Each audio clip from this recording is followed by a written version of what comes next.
You too, hello. It's a mirage. Chips in newspaper in this house? I like chips in newspaper. Margot's out then. Yeah. Music Society having another of its summit conferences. Kissinger going? Should be. Kind of you, Barbara? Oh, this isn't kind. This is Swapsies. We get a jar of coffee for those. Would you like some? Just about to have a cup myself. Not out of our jar. Instant all right? Fine. I'm worried about you, Jerry. Why? Well, chips in newspaper, instant coffee, you're going to the dogs. Yes, it's the second time in the last 2 weeks you've come home early. Yes, well, there's a reason for that. Shell shock? Promotion. Now it's official that old Sir's going to retire. I want his job. I don't follow. Well, we all know that Snetterton and myself are the front runners for the job, right? Ah, and you're planning an assassination, bombing Snetterton's desk, but you're here with witnesses. Alibi, clever. Bob, I still don't see how you coming home early is going to put you a point up on Snetterton. Well, Snetterton is making a great show of putting in extra hours. So I decided to prove that I didn't need extra hours. Sort of reverse crawling. Exactly. And you've got such an honest face as well. Well, at least it's all my own. There's a rumour, you know, that a few years ago Snetterton had a nose job. Because his original one made him look shifty. Yeah, makes the Borgias look like a really nice crowd, doesn't it? High stakes, Tom. Oh, yes, yes, indeed. You're so right, yes. Sirdom is not to be sneered at, of course, sir. If I'd remained with the firm, I dare say I'd be out for the job myself. If you think that, you're really up the creek. Oh, whilst I think of it, has Margot kept any newspapers for us? Yes, they're over there. You going into the waste paper business now? No, they're for the pigs. A bit young for that sort of reading, aren't they? Bedding. We've run out of straws, so we're using shredded newspaper. Yeah, you're not the only one with a business brain, you know. Margot. In here, darling. Oh. Evening, Jerry. Barbara, Tom. Hello, Margaret. Hello, Margot. Did you manage to dig up anything on Snetterton's nose? Well, nothing concrete. I thought you said it was plastic. That's right, laugh. I know it's funny, but if I get the dirt on Snetterton's nose, could be my trump card. This conversation is getting bizarre. Margot, would you like some coffee? No, not instant, thank you, Barbara. Don't worry, Jerry. I'm quite confident that you'll get the job. Oh, why? Because you're the better man. Thank you, darling. Well, how did the Music Society meeting go? I'd rather not talk about it, thank you. How I detest anarchy. In the Music Society? Yes. We met to decide on our next production, and I was outvoted. That's democracy. Not when a certain faction rides roughshod over artistic integrity. The Merry Widow is a fine show. What does this other faction want to do? Sweet charity. Well, that's a good show, too. Yeah, at least it's got a bit more go to It it. doesn't have more go to it at all. Sweet charity is vulgar, debased, and thoroughly nasty. Margot. It is. How can it be anything else when the heroine is a dance hall hostess who is little more than a common tart? Well, we saw the film. I thought it was rather touching. Granted, Charity had put it about a bit. There you are. You see the coarseness that the very mention of the show engenders? Look, you say that it's only a faction that wants to do this. Couldn't you rally the opposition? No, Why not? because I'm the only one who opposed it. Rather a big faction, then, isn't it? The TUC is a big faction, and you know what I think of them. Who's going to play Charity then, Margot? They want me to, of course. I thought you'd find that funny. I think you should, darling. After all, a lead's a lead. Yes, you'd be terrific. Anyway, you're the only soprano they've got with a figure to play a girl like I that. don't want to play a girl like that. It's only pretend. It's smut. Well, then clean it up a bit. How? Well, let's see. Now, Charity works in a dance hall, doesn't she? A so-called dance hall, yes. All right, so what about making her a ballroom dancing teacher? Go on. Well, blimey, that's wholesome enough, isn't it? Yes, but she's ashamed of what she does in the original. That's why she tells the chap that she works in a bank. Yeah, would she be ashamed that the dancing school charged enormous prices, you know? Instead of confessing that she put it about a bit, sorry, Margaret, she could just confess that she had a mild flirtation with a torrid tango teacher. And then the chap forgives her and they tango off into the sunset. To start a new life as missionaries in New Guinea. You're making fun, aren't you? A little bit. Well, don't you think you're taking it a little bit seriously? No, I don't. What was that vote? 68 to 1. I do wonder, though, whether some judicious pruning might not erase the more unwholesome aspects of the show. Margot, if you take out the unwholesome aspects, you haven't got a show. Anyway, can you do that sort of thing? I mean, might not the people who wrote it have something to say? Yeah, Neil Simon wrote the film, didn't he? I didn't know you were a film buff. No, I enjoyed it and just happened to notice the credits. You didn't happen to notice the credits because Shirley MacLaine was flashing her legs all through them, did you? That may have had something to do with it, yeah.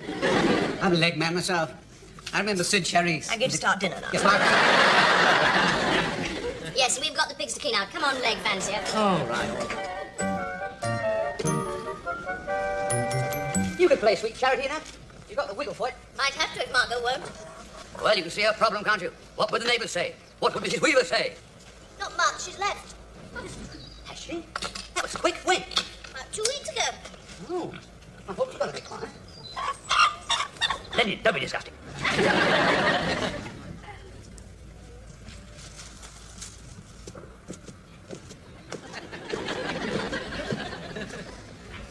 say, the oil tank for central heating is still half full. There must be 200 gallons or so sitting there. Hey, big spender! What? Spend a little time with me! Lucky everyone takes the posh papers around here. They're so much bigger than the ones that sell more copies. Yeah. Mind you, we'll be able to get some straw when we sell our next pig. Yeah. Won't be for some time yet, though. No. In the meantime, I've just torn the French ambassador in half. No. You're going to have the pattern off that plate in a minute. Oh, I've just been thinking, actually, I gathered that. and I've had an idea. I so you've been standing there for over an hour. Now, listen, love. Thanks. Oh, sorry. That's an oven glove. Oh, sorry. That's a tea towel. Never mind. I think we'd better get this idea talked about. You'll be sticking me in the range and going to bed with a log. What? Oh, yeah. Yes, just a sec. Now then. Could you just stop doing that for me? Now, look, just leave it alone. Would you put it down? Now, put it down. Do you mind moving up? I'm practically in the range, aren't I? Now, listen, are you listening? Yes? Right. Well, it's that oil in Mrs. Weaver's tank, you see. What about it? Well, must be worth quite a lot of money. I mean, say, 200 gallons. Well, what's that worth these days? No idea. About £100 at least, I say. Yes. So? It's just lying there. Well, there's not much else oil can do, is there? Then I got to thinking about Mr. Greaves, you know, the farmer we got our wool from. Have you been inhaling creosote again? Seriously. Mr. Greaves uses oil-fired central heating for his calves. Now, I reckon he'd happily swap some nice bales of straw for 200 gallons of oil. Quite a lot of straw, in fact. Tom. Well, it's just lying there. Mrs. Weaver obviously didn't want it, or she'd taken it with her. Well, of course she didn't take it with her. I don't suppose removal firms are equipped with tankers. So whose is it, then? Well, it isn't ours. It would be if we siphoned it off. You spiv! What do you mean, spit? Well, you'll be getting a camel hair coat and a black trilby next. What are you going to do? Stand in the corner and say, psst, want to buy some oil that fell off the back of the lorry? I told you what I'd use it for, as an honest swap for something that we need. You can't have an honest swap if you've stolen the oil in the first place. I don't like the word stolen. Well, what would you call it? Acquired. That's like saying fibber instead of lie. It's the same thing. It isn't. How? They're spelled differently. Anyway, the point is you can't steal something that doesn't belong to anybody. Can you? You don't know that. I do. You think you do. Yes, I think I do. You want to think you do. All right, I want to think. No, that isn't it at all. It's obvious. Yes, I think it is obvious to somebody who's just dismissed stealing and fencing all in one go. Why don't you pop up to her roof and have the lead off it while you're at it? You're very irrational sometimes. No, I'm not. I just don't believe in stealing by finding, and neither do you. But if we siphoned it off at night, no one would ever know. We'd know. It's like living with George Washington. I'm right, there aren't. But listen, we could use some straw. I know we could. All right, then you think of something. Go on. Huh. All right. An early night. Oh, come on. I'm not being distracted by that old ploy.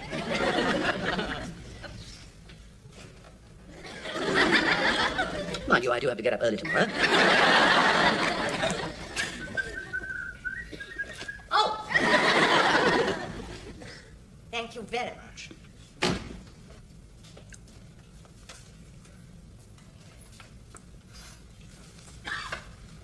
Early caller? An emissary from the Music Society. Miss Mountchart's brother-in-law with a steel plate in his head. What do you want? Some metal polish? No. Having successfully proved to be the Society's most inept producer, he's now trying to show an equal non-flair as our costume designer. I thought you should be the first to see our costume designs, Mrs. Ledbetter, as we already think of you as our own sweet charity, little sycophant. Worse, a deviant. Oh, what's he drawn? See for yourself. All right. Not very well drawn, but all right. All right. Costume Costumes like these are fit only for some back alley striptease club. They're just dresses. These dresses. Slits and frills and plunging necklines. Dustbin designs. And from a dustbin mind. It's that steel plate, I think. It's making him fun. Give the man a chance. They're for sweet charity, after all. You can't have the girls going about in the nuns' habits left over from Sound of Music. And they were supposed to persuade me to play the lead. I think you should, darling. Why? You're not a buried in the back row of the chorus sort of person, Margot. That is true. The fact remains that I disapprove of us doing the show at all, and these aberrations have confirmed my worst suspicions. Well, don't do it, then. That's easy for you to say. You haven't poured the hours of sheer hard labour into the society that I have. I admit that, yeah. But if my reward is being asked to prance around on the stage of the town hall wearing red sequins and black stockings... Black stockings. What do you mean? Nothing. Why did you say black stockings with that moon-faced expression? Happen to like black stockings, that's all. I see. And you have some peculiar fantasy about wanting to see your wife dance about in them in front of half of Surbiton. Of course I haven't. Playing the tart. That is sinister, Joe. Oh, for heaven's sake. Look, I don't give a damn whether you have this part or not. All I said in all innocence was, I happen to like stockings. All right? I've never mentioned this fetish before. Isn't a fetish? Heaven's sake, you used to wear the things yourself before the advent of these awful tights. No, well, don't often talk about that sort of thing. Just as well if that's the sort of thing those discussions would produce. See you tonight, darling. I think you ought to see a doctor, Jerry. I think you're in grave danger of becoming some sort of pervert. Of course, we discussed it sensibly. Then I called Jerry a pervert, and he went to work.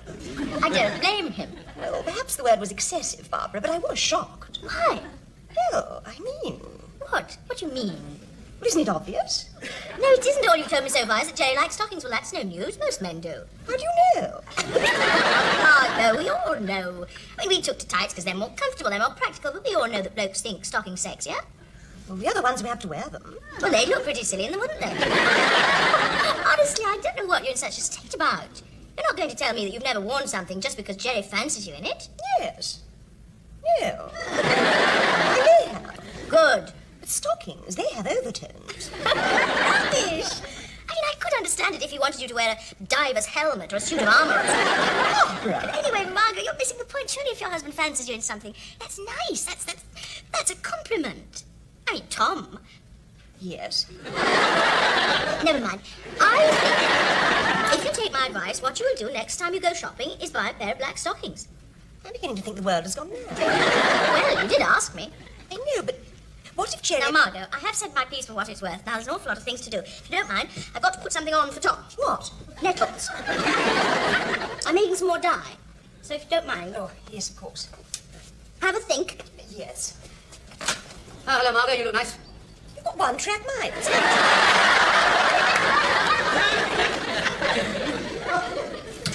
What was all that about? Margot didn't approve of the costume designs for the show. Not surprised. She'd win the Prude of the Year award, she would. True? I bet she does it, though. Does what? Plays the lead. She might be all bristling with principles about something she equates with appearing at Raymond's Review Bar. But if it's a choice between that and her being the star, her principles will go out of the window before you can say Shirley MacLaine. I don't know. Well, I do, and I'm always right. Well, there is that. Now, do you want anything? Because I've got this dyeing to do. Yes, there is something. That oil. Oh, Tom, I thought we'd settled that. We have, but there's been a development. What? Some filthy swine has been pinching it. How do you know? I've just been to check the gauge. It's nearly half gone. The hose is halfway down. Well, who could that be? I don't know, but I think it's disgusting. Well, you were all ready to pinch the stuff yourself last night. That's quite different. I had a worthwhile motive. The care and comfort of our pigs. Well, I suppose whoever else is pinching it has got a worthwhile motive. They're hardly likely to drink it. Well, we're not getting any more of it, I'll tell you that. Why? Because we are. Oh, you can justify that now, of course. Yes, I can. What sauce for the goose is gander for the other. Why should we sit about being all fine and good when someone else is pinching the stuff? Boy, when you go blind in one eye, you really go blind in one eye. What? Well, honestly, you have the cheek to talk about Margot compromising her principles, and you sit there and you are doing exactly the same thing. What?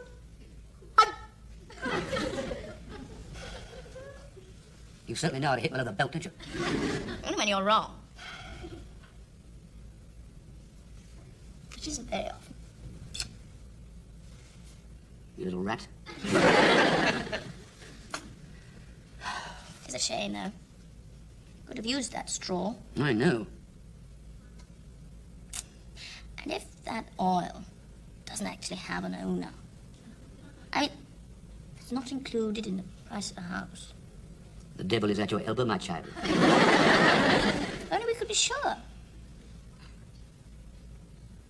You aren't half thick. Why? Because you didn't think of the obvious thing to do. Neither did you if it only just occurred to you. All right, now listen. It's obvious. We simply phone Mrs. Weaver later on and ask her about the oil. Margot's bound to have her new number. Brilliant. Quite. And if that oil is going spare, and somebody else is pinching it, I'm going to be out there with a pitchfork. Pitchfork's no good, you know. Why? Can't lift oil with a pitchfork. What are you doing with those metals? Oh, no.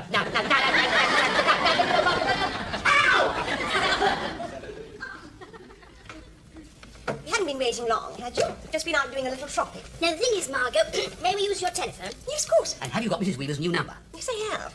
She's Isha now. Nice, Isha. Yes. There is the racecourse, of course. Of course. Here we are. Ta. No, I have a proviso. What? This telephone call, it hasn't anything to do with organising waste paper or manure collections in Isha, has it? Nothing at all. Oh, good. You see, Mrs. Weaver was a very good neighbour, and I wouldn't want you to turn her into a social pariah at one stroke. No, we only want to ask her if she wants the rest of the oil in her tank. Oh, I see. If not, you could use it on your range or something. Something like that, yes. Well, in that case... Ah, thanks. We could have helped ourselves, of course, but we couldn't do that. Oh, of course not. One does have principles. Indeed, one does. And sometimes one has to make sacrifices to hold fast to them. One does. One certainly does. Yes, so, you see, if Mrs. Weaver says we can't have the oil, one is just going to grin and bear it. Isn't one? Of course one is. One has just said so, hasn't one? Nevertheless, one sometimes feels... I'm not going to play charity, you know. Hey? No. I've thought and thought about it, but the fact remains I disapprove of the subject and I cannot be a part of it. Oh, they'll protest, I know they will. I would too, at the thought of Miss Hopper having to play the lead. She's never lost that limp, you know. Ah, well, full marks for sticking to your guns, Margot. Thank you, Barbara. I think you're crackers, but full marks. Yeah, but, what part are you playing then, Margot? None. Not even prompter? Certainly not prompter. No, I'll make it quite clear where I stand. A long way away. Exactly. And the others can get on with it, and I wish them well. And I hope it's the total disaster it deserves to be. But Margot, turning down the lead on the first night, you're naming light swirl paint. I can't believe it. You shouldn't, Tom. We were just talking about principles, weren't we? Oh, yeah, yes, of course. You're absolutely right, Margot, of course. I'll go and phone Mrs. Weaver. There are not too many of us left, you know, Margot. Ah, well, Margot, there's always the next production. I'd set my heart on the Merry Widow, you know. Never mind. Oh, well, Jerry will be home in a moment. I really had better start preparing dinner. Oh, pass me my basket, will you? Yes, of course. Margot? What? You've got some black stockings. Yes. If you're not going to play sweet charity, that can Well, I only just mean thought they'd go with my black dress, that's all. Really? Yes, I must start dinner.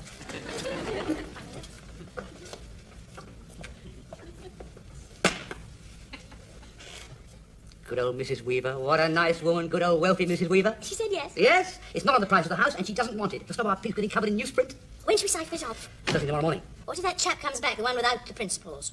Good thinking. We'll do it now. Margot! Evening, Jerry. At least you're still speaking to me. Bad day? Disaster? London Bridge? No. Snetterton's nose. It's genuine. Oh, nose. No laughing matter. As if that wasn't enough, he definitely went one up at lunchtime.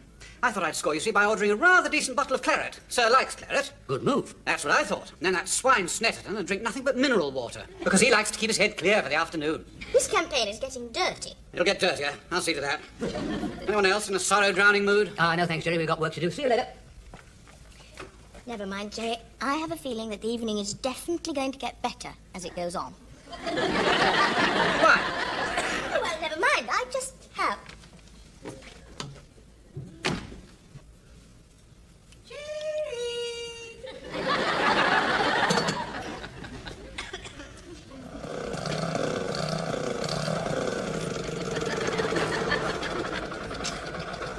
Okay, Fatima, let's go into the oil business.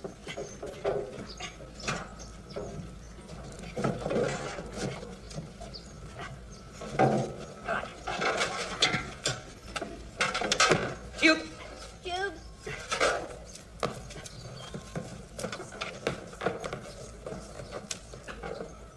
Right. This is the one part of siphoning I definitely do not like. You want me to do it? Yes. Shan't. Thanks.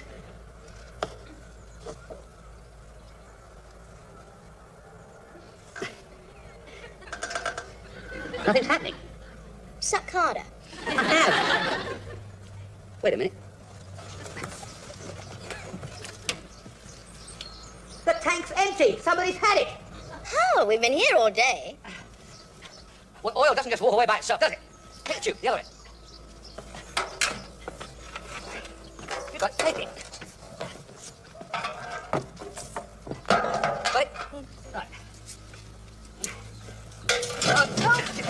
Honestly. So I'll come down this way. I'll come down this way. Up.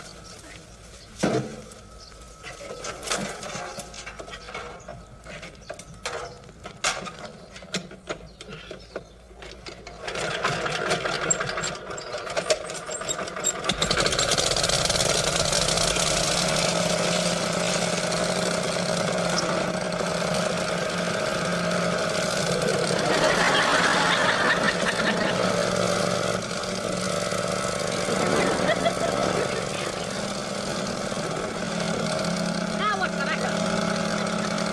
Seem to be sinking. What? We seem to be sinking. Nobody's stolen any oil at all. It's draining away. The stupid tank sprung a leak. What a shame. Shame? It's more than a shame. It's leaked into the soil. It'll ruin it.